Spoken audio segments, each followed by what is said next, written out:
¿Qué tal? Bienvenidos. Comenzamos un nuevo pulso económico. A esta hora les saluda Gina Ramos. Un placer.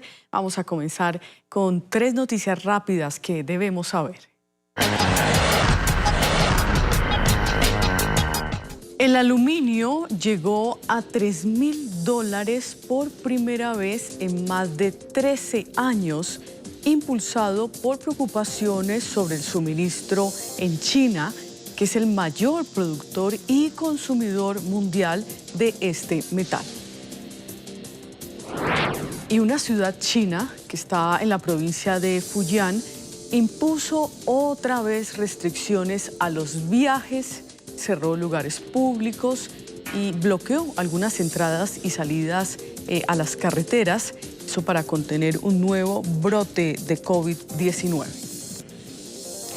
En Argentina, en las elecciones primarias legislativas de ayer, la oposición de centro-derecha logró la mayoría de los votos. Ahora se esperan las elecciones generales en las que se renovará gran parte del Congreso. De hecho, se renovarán 127 diputados sobre un total de 257 y 24 senadores de los 72 que componen la Cámara Alta.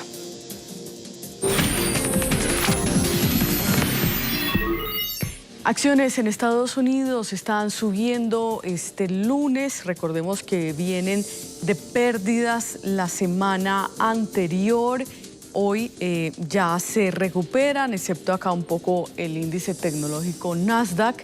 Y las demás, recuperándose, pendientes también de lo que decida finalmente la Reserva Federal con el retiro de estímulo a la economía. Eso tras unos datos que hemos conocido también desde la semana anterior, que tienen que ver con inflación por el lado de los precios al productor y solicitudes semanales de subsidio por desempleo que estuvieron cayendo mucho más de lo que se estaba esperando. Esta semana el dato importante es inflación en los Estados Unidos. Vamos a ver ahora Europa. Al alza, acciones están lideradas acá por el índice español IBEX 35, que sube 1.4% ya sobre el cierre de este lunes. Vamos a ver Asia, ¿qué sucedió? Las acciones estuvieron algo mixtas. Acciones del sector financiero en China cayendo 0.44 y en contraste el índice japonés Nikkei subiendo 0.22%. Están también pendientes allí en China a algunos retrocesos, como les estábamos mostrando, de restricciones que se vuelven a imponer en una ciudad. Vamos a esperar finalmente qué sucede con esa contención del brote del COVID-19. Miramos a América Latina. En América Latina, todas las acciones subiendo, siguiendo un poco lo que sucede a esta hora en los Estados Unidos.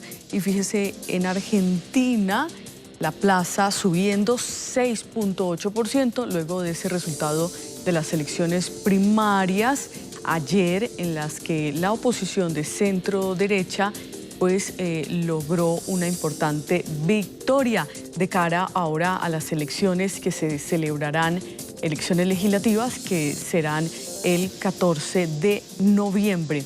Por el momento miramos el oro, que está subiendo también, $1.797 la onza.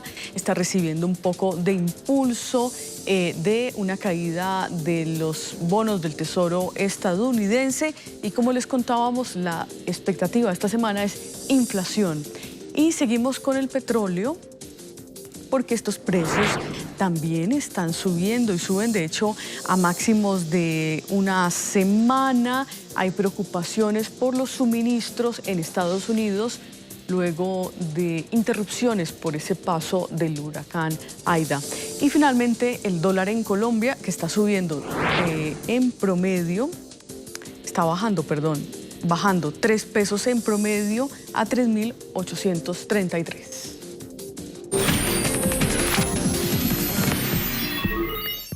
Goldman Sachs dijo que el huracán Aida tuvo un impacto mayor en la producción de petróleo que en la demanda de las refinerías, lo que tuvo un efecto alcista neto en los niveles de almacenamiento en Estados Unidos y en el mundo.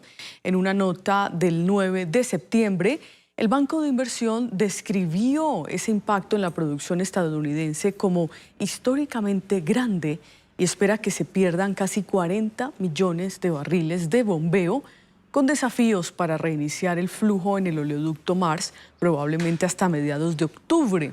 Las refinerías estadounidenses están volviendo más rápido que la producción petrolera, algo diferente a lo ocurrido en tormentas pasadas, ya que solo 3 de las 9 refinerías estaban completamente inactivas, lo que representa cerca del 70% del refinado de la costa del Golfo de México, comparado con la interrupción de 2/3 del bombeo de crudo el viernes. Y las reservas internacionales del Banco Central de Venezuela subieron a un nivel máximo en 5 años hasta 11.281 millones de dólares, según los datos disponibles en el sitio web del emisor. Las reservas de Venezuela, que estaban en 6.175 millones de dólares, aumentaron en 5.000 millones, según una hoja de cálculo publicada por la web del Banco Central, que registra los movimientos diarios de los activos. El incremento en ese saldo de las reservas se eliminó de la hoja de cálculo alrededor del mediodía, pero las cantidades se restablecieron en la tarde.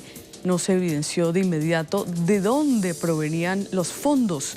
El Banco Central no respondió a una solicitud de comentarios, según lo reportó la agencia de noticias Reuters. Y pasamos a Ecuador porque el Banco de Desarrollo de América Latina, CAF, informó que aprobó un préstamo por 250 millones de dólares para estabilizar esa economía de Ecuador, afectada por los efectos todavía de la pandemia. El país recibió 4.380 millones de dólares en préstamos entre 2016 y 2020, con desembolsos de 3.700 millones de dólares, dijo el banco. Para el caso de Ecuador, este nuevo apoyo permitirá ampliar la cobertura de los programas de asistencia social, garantizar la reactivación productiva con inclusión social y sostenibilidad fiscal, así como afianzar la dolarización, dijo el presidente de la CAF, Sergio Díaz Granados. En un comunicado, el funcionario agregó que CAF está activando medidas que buscan mitigar los efectos de la pandemia en los países de esta región.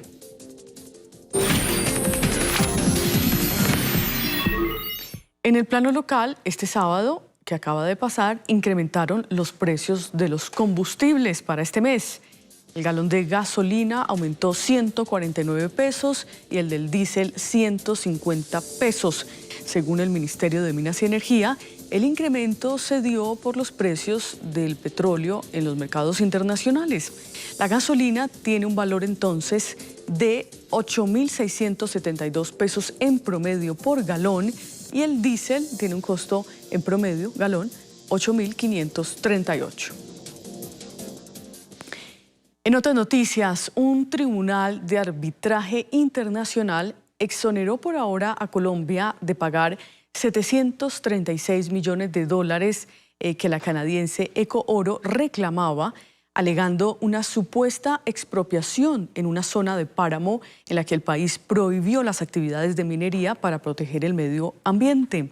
La Agencia Nacional de Defensa Jurídica del Estado dijo que el Tribunal Arbitral del Centro Internacional de Arreglo de Diferencias Relativas a Inversiones, CIADI, reconoció que la medida adoptada por Colombia no fue discriminatoria para los inversionistas y que además buscaba proteger un objetivo legítimo, que es el medio ambiente. Asimismo, el tribunal señaló que la medida fue adoptada de buena fe, según la agencia en Colombia. Pasando a otras noticias, ¿por qué no bajan los precios de los alimentos en Colombia? Varias razones. Una, por ejemplo, tiene que ver con el alza del dólar, otra con los efectos todavía de los paros nacionales y los bloqueos a las vías y, más recientemente, derrumbes en corredores viales. Recientemente el DANE reveló el dato de inflación de agosto, que fue del 0.45%. Eso estuvo muy por encima de lo esperado debido a un fuerte repunte de los precios de los alimentos. A partir de los efectos del paro nacional, estamos viendo una inflación significativamente causada por la evolución de los precios minoristas de los alimentos. Es importante resaltar que de los 18 puntos básicos consumidos al interior del hogar, 2/3 partes, es decir, 12 puntos básicos, están explicados por el comportamiento de las frutas frescas, en donde el mango tuvo una presión inflacionaria muy importante en el mes de agosto, seguido de la carne de aves, la carne de res y los plátanos, que respectivamente están aportando cada uno de ellos 2 puntos básicos. Pero también es un hecho que se registra a nivel mundial. Los comportamientos de los precios de las commodities a nivel mundial continúan al alza, donde se incluyen algunos productos como el maíz y la soya. Por otra parte, los elevados niveles de tasa de cambio son desfavorables para algunos precios de alimentos que tienen insumos traídos del exterior. De tal forma que en suma, los factores de los fletes, los precios internacionales y la tasa de cambio mantienen elevados los precios de los alimentos. Y los comerciantes aducen más razones. Este incremento en el precio porque es traída del llano, entonces lo que ocurre, o los accidentes, derrumbes que hay en esta vía, pues afecta la entrada de productos como también el plátano, que también subió. El incremento del mango porque ya hay escasez, no hay cosechas, entonces la libra de mango está en 4.000, 3.800 pesos la libra, porque la canastilla está a 180, porque no hay cosecha, entonces está costoso. Antes de que fuera cerrada la vía al llano por derrumbes, una libra de yuca costaba 1.500 pesos, ahora vale 1.800 pesos. En el caso del dólar con los importados, antes una libra de uva chilena costaba 8.000 pesos, ahora se encuentra en 12.000 pesos. En el último año la inflación totaliza un 4.44% por encima de las metas oficiales. Nos vamos a la pausa. Gracias por la compañía. Continúen con nosotros.